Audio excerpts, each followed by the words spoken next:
and enjoy the ride. Hello and welcome to Mail Rail. You're about to explore some of London's hidden underground postal railway. I'm Andy, your guide today, and I'm joined by Ray Middlesworth. Hi, Ray. Hi. I worked here as an engineer for 27 years, keeping the trains running. But not just any old trains.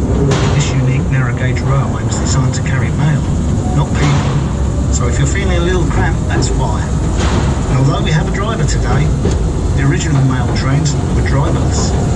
It was a huge network of automated electric trains running right under central London, carrying mail between main railway stations and sorting offices much faster than along the congested streets above our heads. And it's amazing to think construction of the railway began as far back as 1914, with the tunnels dug by hand. Work was put on hold during the First World War. When the railway finally opened in 1927, it cut the journey time across London from a few hours to just 30 minutes. It was an engineering marvel. Rail ran almost non-stop, night and day, for over 75 years until 2003. As we explore, we'll be going back in time to see tunnels, loading platforms, and a few surprises.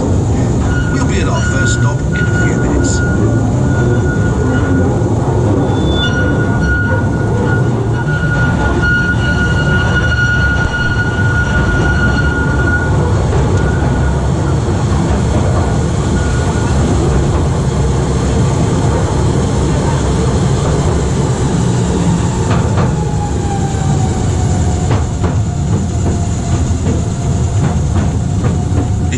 Sandbags just then. Ray, could you tell us about that? Sandbags on the line. That's called the sand drag. That's a pile of sand on the track designed to stop runaway trains. If they run down that hill we've just come down, that will catch them.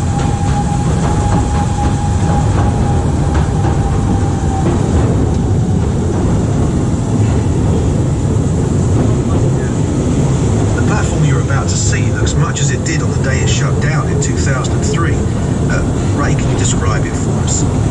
When Rail was running, this platform would be a hive of activity. You'd see people playing darts between the trains arriving, guys conversing back and forth and wheeling work up and down. It was a noisy and lively place to work. Ray's going to tell you more about life working on the railway as we take a trip down memory lane through the many decades of Mail Rail.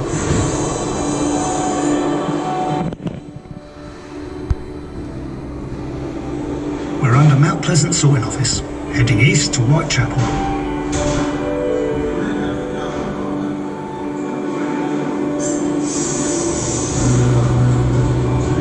It was hard work down here, but we all thought we were part of something important.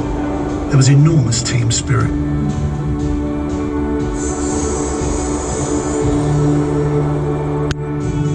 We seemed to get ourselves in the news a lot in the 90s. It didn't hurt that Bruce Willis made a film down here called Hudson Hawk.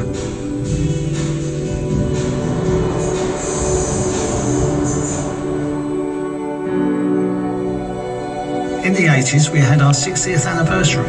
Along with that, we had a new brand and finally some new trains.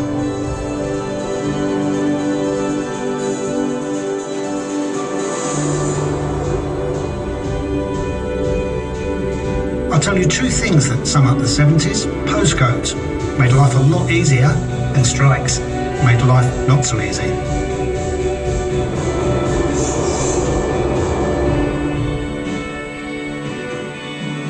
The swinging 60s.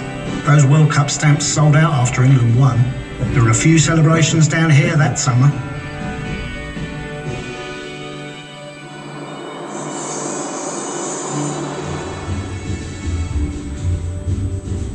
In the 50s, air travel became much more common, and so did airmail, and that meant even more of it travelled along Mail Rail.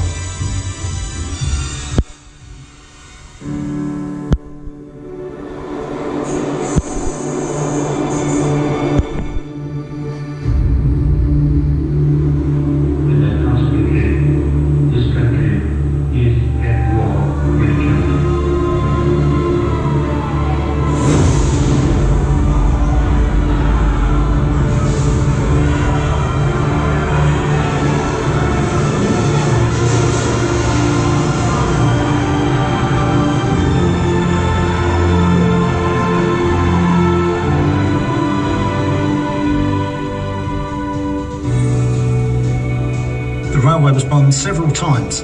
This station suffered the most damage when it was hit in 1943. Amazingly, the railway was back up and running the very next day. That reflected how vital the railway had become.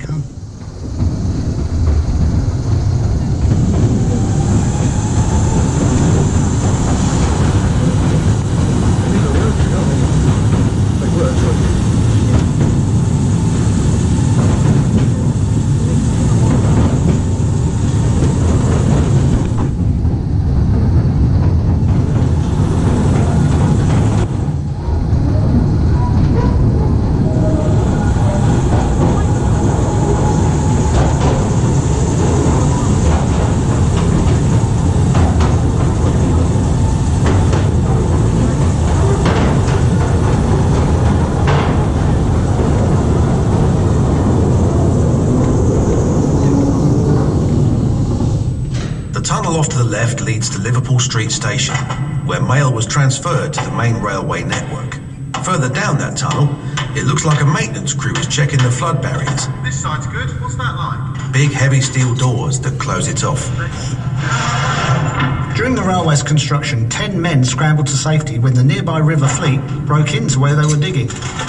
The barriers here were installed later, after the war, but they'd never had to be used.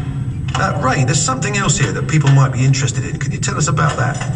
When we move off just up ahead, look down towards the track. You might catch a glimpse of the train graveyard where disused trains are stored. I must have worked on all of them at some time or other.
Don't worry, everybody. Just a power cut. Ray, can you explain? Power cuts happen from time to time when the railway was operational. We could draw power from the next station along to keep everything running. And of course, us guys in the engineering teams always kept the trains and track in good order. Okay, on we go.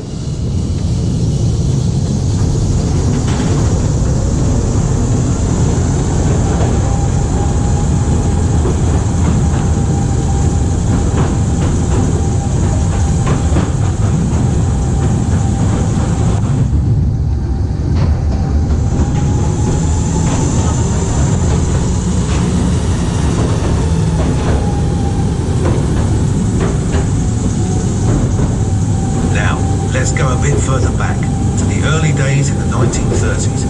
Then there was no email, texting, or instant messaging. Whatever the message, it was sent through the post. So there was a lot of mail to move.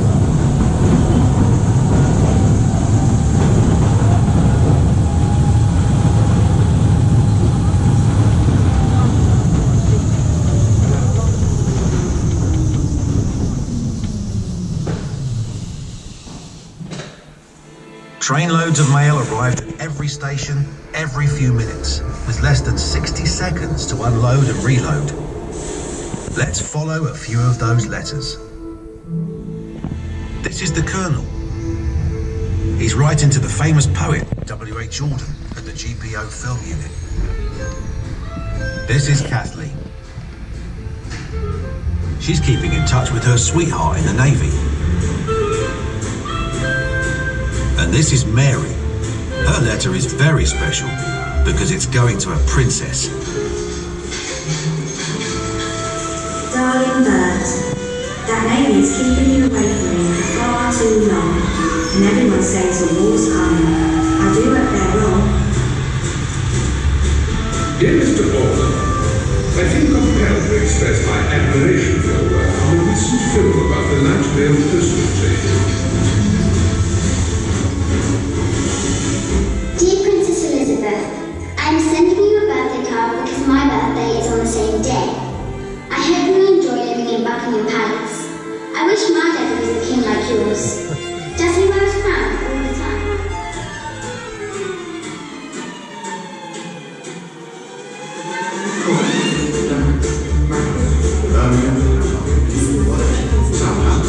Royal Armor, sir. Must be important. Here you go.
Keep up the good work. Yours sincerely, Colonel Arthur Bingley Crouch, retired. Must know now, or I shall be late for work. Those frocks won't sell themselves. Take good care of yourself, Bert, my love. Kisses, your sweetheart, Kathleen.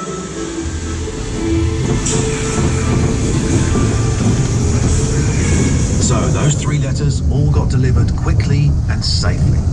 And so did the other 4 million which travelled along mail rail each and every day. You could say that mail rail was the beating heart of the British postal system.